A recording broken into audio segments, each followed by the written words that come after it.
Assalamualaikum warahmatullahi wabarakatuh. Bertemu lagi teman-teman pembudidaya dimanapun berada. Salam sehat, salam sukses, dan salam budidaya. Bertemu lagi di Raja Lele channel yang membahas putar budidaya ikan skala rumahan. Pada kesempatan video kali ini kita akan coba berbagi bagaimana cara atau kunci sukses budidaya ikan skala rumahan dengan kolam kecil seperti ini, teman-teman ya. Untuk teman-teman yang baru mau memulai ternak ikan atau budidaya ikan, tidak usah terlalu bagus dulu teman-teman ya. Tidak usah terlalu besar juga untuk kolamnya. Bikinlah kolam-kolam sederhana atau kecil dulu seperti ini. Bisa teman-teman bikin juga seperti ini. Ini kolam terpal ukurannya 1x3 teman-teman ya.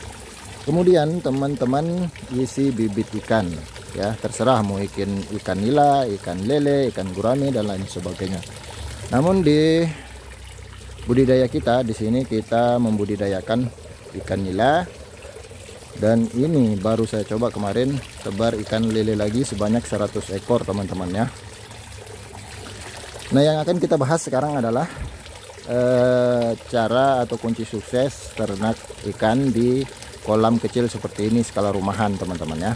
Oke, yang pertama teman-teman yang harus siapkan adalah untuk memulai ternaknya adalah kolam ya. Kolam bisa dari kolam beton, bisa kolam terpal, dan lain sebagainya. Namun untuk biaya yang paling murah yaitu teman-teman bisa gunakan terpal seperti ini ya.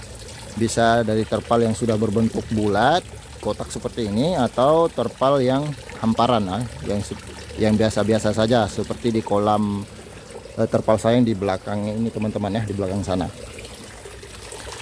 Kemudian selanjutnya yang harus dipersiapkan adalah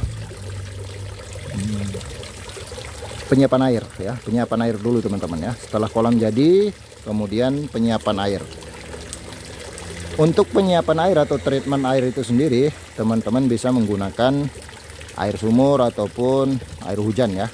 Jangan menggunakan air PDAM. Saya tidak merekomendasikan teman-teman menggunakan air PDAM ya, karena itu ada kapuritnya. Nanti ditakutkan malah ikannya mati teman-teman ya.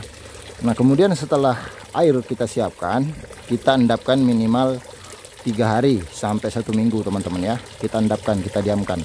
Jangan terburu-buru untuk memasukkan bibit dulu teman-teman, jangan ya. Kita siapkan dulu untuk airnya, kita treatment. Nanti setelah 3 hari atau 1 minggu baru kita bisa tebar bibitnya teman-teman ya. Nah, untuk treatment air itu sendiri teman-teman bisa melihat video-video saya yang sebelumnya, sudah saya bikinkan teman-teman ya, menggunakan probiotik E4, garam kerosok, dan pupuk Potska Plus ya. Itu bisa teman-teman coba cara itu ya, untuk cara treatment airnya.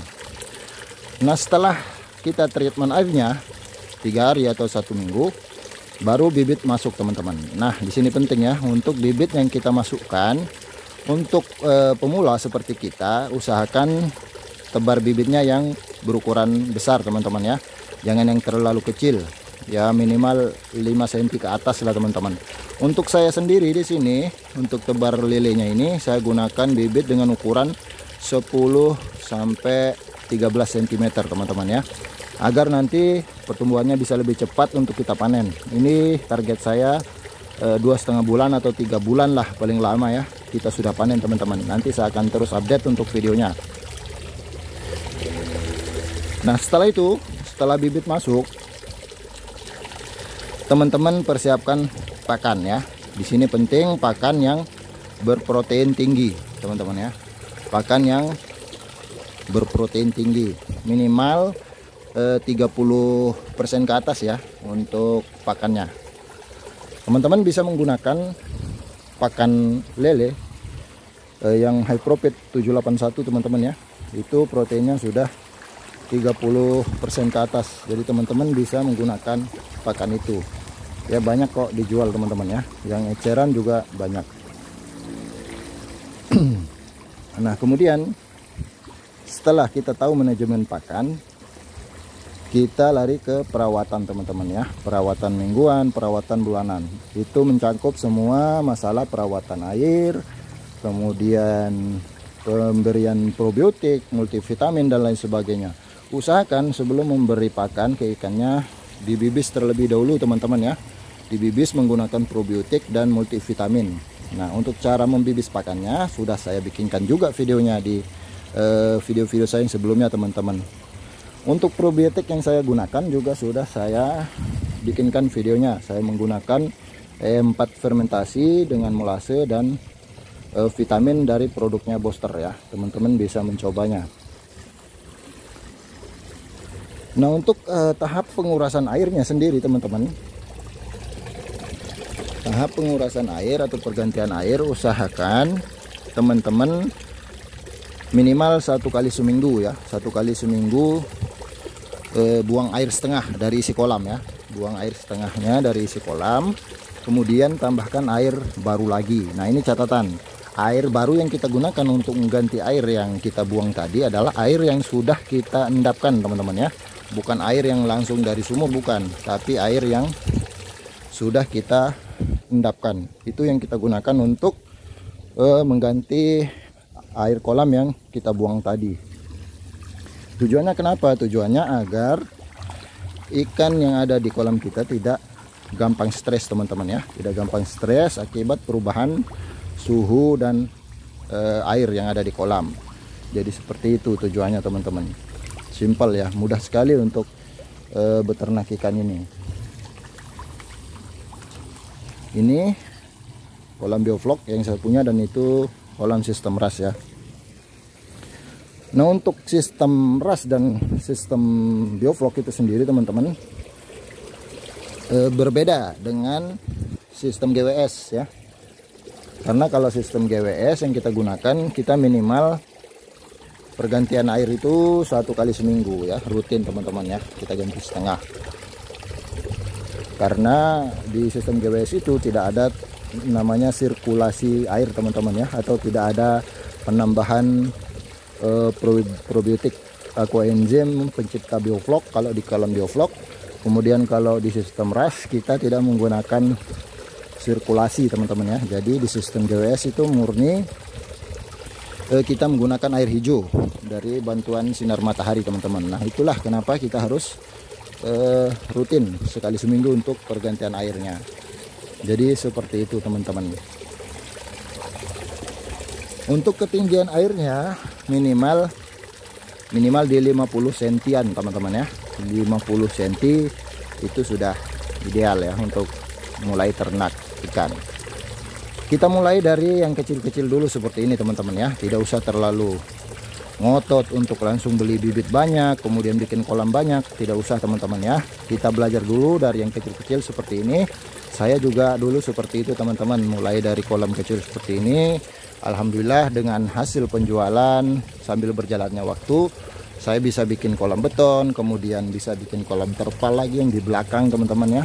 Jadi seperti itu, kita mulai dari yang kecil-kecil dulu sambil kita pelajari teman-teman. Nanti kalau sudah sukses 100% hidup ikannya yang kita uji coba, nah itu sudah teman-teman, langsung kita naik level, kita tambahkan untuk jumlah tebarnya dan kita memperbaiki sistem segala macam seperti itu teman-teman ya.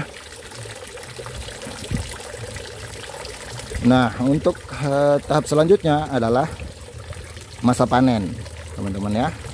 Banyak teman-teman yang menanyakan, Mas, nanti kalau saya panen jualnya kemana? Nanti kalau saya panen nggak ada yang beli. Tidak usah khawatir teman-teman, tidak usah takut.